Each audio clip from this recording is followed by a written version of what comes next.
جب گرمیوں کا موسم آتا ہے تو ہم گرمیوں کے کپڑے پہنتے ہیں، ہلکے پھلکے لائٹ، تاکہ ہم آرام دہ اور کمفرٹیبل رہ سکیں. اور اسی طرح جب سردیوں کا موسم آتا ہے تو ہم سردیوں کے کپڑے پہنتے ہیں، موٹے کپڑے ہونے چاہیے، جیکٹس ہونی چاہیے، مفلر اور کیپس ہونے چاہیے تاکہ وہ ہمیں سردی سے، ٹھنڈ سے بچا سکیں. اگر ہم سردیوں میں گرمیوں کے ہی کپڑے پہنیں تو کیا ہوگا؟ آف کورس وہ ہمیں ٹھنڈ سے، سردی سے نہیں بچا سکیں گے، ہم بیمار بھی پڑ سکتے ہیں اس وجہ سے.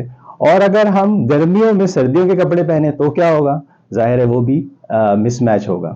اسی طرح جو ہم کوئی سفر کرنا ہے اگر ہمیں، تو ہمیں دیکھنا پڑتا ہے کہ یہ سفر کس طرح سے کر رہے ہیں ہم. اگر ہم فرض کریں ہمیں ایک پیدل سفر کرنا ہے، کہیں پیدل جانا ہے، تو ہم میک شور کریں گے کہ ہمارے جوتے جو ہیں وہ آرام دہ ہوں، لمبی واک کے لیے ہمیں مدد دے سکیں. اسی طرح اگر ہمیں گاڑی سے جانا ہے کہیں تو ہم کوشش کریں گے، چیک کریں گے گاڑی جو ہے وہ ٹپ ٹاپ کنڈیشن میں ہو، اس میں پیٹرول ہو، کوئی مسئلہ نہ ہو، تاکہ ہم جب گاڑی سے سفر کریں تو اس میں کوئی پرابلم نہ ہو.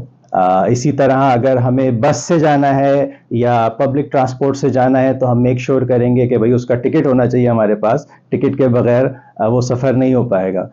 اسی طرح اگر ہمیں جو ہے وہ پانی کے راستے جانا ہے، سمندر سے یا دریا سے کراس کر کے جانا ہے، تو ہمیں کوئی بوٹ لینی پڑے گی. اس بوٹس کے تھرو ہی ہم، یا لانچ کے تھرو ہی ہم اس پانی کے سفر کو کر سکیں گے. اسی طرح اگر ہم ایک جسٹ مثال کے طور پہ لے لیتے ہیں کہ اگر ہمیں سمندر میں تیر کے کہیں جانا ہے تو ایک خاص ایک ڈائیونگ کا لباس ہوتا ہے، وہ ہمیں پہننا پڑے گا، آکسیجن سلنڈر لگانا پڑے گا، تبھی ہم وہ سفر کر سکیں گے. اب فرض کریں اب ہمارا سفر جو ہے وہ روڈ کا ہے، لیکن ہم کہیں کہ نہیں ہم تو بوٹ لے کے روڈ پہ جائیں گے، تو آف کورس وہ نہیں ہو سکے گا. سڑک پہ، روڈ پہ بوٹ تو نہیں چل سکتی، وہ تو پانی میں چلے گی.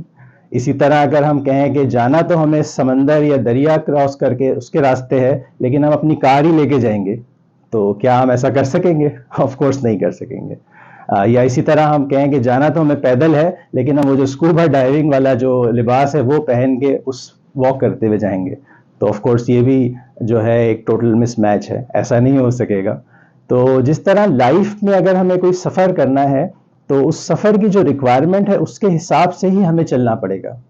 اگر ہم جو ہے اس کی جو ریکوائرمنٹس ہیں اس کو پورا نہیں کر پائیں گے تو ہمارا سفر نہیں ہو سکے گا. اسی طرح یہ جو زندگی ہے ہماری، یہ جو لائف ہے ہماری، یہ بھی ایک طرح کا سفر ہے، یہ بھی ایک جرنی ہے، یہ ایک لمبی جرنی ہے. اور اس لائف کے سفر کے بھی ڈفرینٹ فیزز ہیں، اور ہر فیز کا اپنا چیلنج ہے، اپنی ریکوائرمنٹس ہیں، اپنے ایشوز ہیں. تو لائف کے ان ڈفرینٹ فیزز کو بھی ہمیں کوشش کرنی چاہیے کہ ہم ان کو پہچانیں، اور اس کے جو ڈفرینٹ ریکوائرمنٹس ہیں، چیلنجز ہیں، مسئلے مسائل ہیں، اس کو پہچان کے اس کے حساب سے اپنے آپ کو ایڈجسٹ کرنے کی کوشش کریں. ہم جب ایک بالکل شروع سے اگر ہم مثال لیں، اسٹیپ بائی اسٹیپ چلیں، تو ایک بچہ جب پہلی دفعہ اسکول جاتا ہے تو یہ ایک بہت بڑا لائف کا فیز ہے. اس وقت پیرنٹس کو چاہیے کہ وہ بچوں کو ٹرین کرے کہ کیسے وہ اسکول میں اپنے شروع کے دن جو ہیں زیادہ اچھے بنا سکتے ہیں، کس طرح سے اس کو جو ہے اسکول جانے کے لیے تیار کیا جا سکتا ہے. اسی طرح جب انسان ٹین ایج میں داخل ہوتا ہے تو یہ بھی ایک بڑا امپورٹنٹ فیز ہے، اس کے اپنے چیلنجز ہیں، اپنے ایشوز ہیں. اسی طرح جب انسان اپنی ایجوکیشن کمپلیٹ کر کے پریکٹیکل لائف میں، پروفیشنل لائف میں داخل ہوتا ہے تو یہ بھی ایک لائف کا میجر فیز ہے، اس میں بھی بڑی ایک چینجز ہوتی ہیں. اور اسی طرح آگے بڑھیں تو جب انسان جو ہے شادی کرتا ہے تو شادی کے بعد کی زندگی بھی ایک لائف کا ایک بہت بڑا ڈیسیجن، ایک بہت بڑا فیز ہے. اسی طرح جب انسان جو ہے وہ پیرنٹ بنتا ہے تو پیرنٹ بننا بھی لائف کا ایک بہت بڑا فیز ہے، یہ ایک نیا فیز ہے. اسی طرح لائف آفٹر 40، لائف آفٹر 40 کے بارے میں ایکسپرٹس کہتے ہیں کہ زندگی ہماری جو ہے وہ 40 سال سے پہلے اور 40 سال کے بعد، اس میں بہت فرق آتا ہے، بہت زیادہ چینجز آتے ہیں اور ہمیں اپنے اندر ایڈجسٹمنٹس کرنی پڑتی ہیں. تو لائف آفٹر 40 ایک فیز ہوا. اسی طرح لائف آفٹر 60 یہ ایک اور فیز ہے لائف کا، اور اس کے اپنے ایشوز اور چیلنجز ہو سکتے ہیں. اب یہ جو لائف کے ہم نے ڈفرینٹ فیزز ڈسکس کیے، ان میں سے ہر فیز کی اپنے چیلنجز ہیں، اپنے ایشوز ہیں، اور ان کی سب کی اپنی اپنی ٹیکنیکس ہیں، ٹولز ہیں جو ہمیں ان فیزز میں اپلائی کرنے پڑیں گے، اور اپنی اپنی اسٹریٹجیز ہیں جو ہمیں اپلائی کرنی پڑیں گی. لیکن اگر میں یہ کروں کہ میں اپنے لائف کے فیز، لائف ایٹ 40 والے فیز پر ہوں، 40 سال والے فیز پر ہوں، لیکن میں اس میں بھی ٹین ایج والی زندگی گزارنا چاہوں، تو کیا ایسا کر پاؤں گا؟ آف کورس ایسا میں نہیں کر پاؤں گا. وہ ٹین ایج والی بے فکری کی زندگی لائف آفٹر 40 پر اپلائی نہیں ہو سکتی. لائف آفٹر 40 کے بعد ہمیں زیادہ میچورٹی کا مظاہرہ کرنا پڑے گا.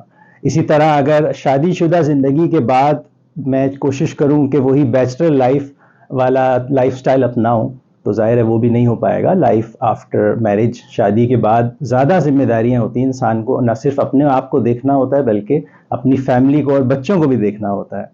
تو یہ جتنے لائف کے فیزز ہیں، ہمیں چاہیے کہ ہم ان کو جانیں، اور اس میں کیا کیا ہمیں اپنے اندر ایڈجسٹمنٹس کرنے کی ضرورت ہے ان کو پہچانیں. دنیا بھر میں ان سارے لائف کے فیزز پر باقاعدہ کورسز کروائے جاتے ہیں. لائف آفٹر 40 اس کے اوپر کورس کروایا جاتا ہے کہ انسان کو 40 سال کی زندگی کے بعد کیا اپنے اندر ایڈجسٹمنٹس کرنی پڑتی ہیں، کیا اسٹریٹجیز اپنانی پڑتی ہیں. یا اسی طرح جن کے ہاں جو ہے بچے کی پیدائش ہونے والی ہے، ان کو تربیت دی جاتی ہے کہ کیسے وہ اپنے بچے کی تربیت کر سکتے ہیں، کیسے ان کو پال سکتے ہیں.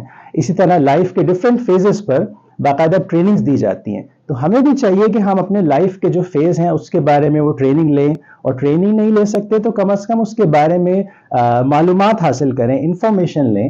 آج کل تو انفارمیشن کا ایکسس بہت آسان ہے. ہر چیز جو ہے وہ انٹرنیٹ پر موجود ہے. ہم گوگل کر سکتے ہیں، ہم یوٹیوب پر جا کر دیکھ سکتے ہیں. تو دس از دا میسج.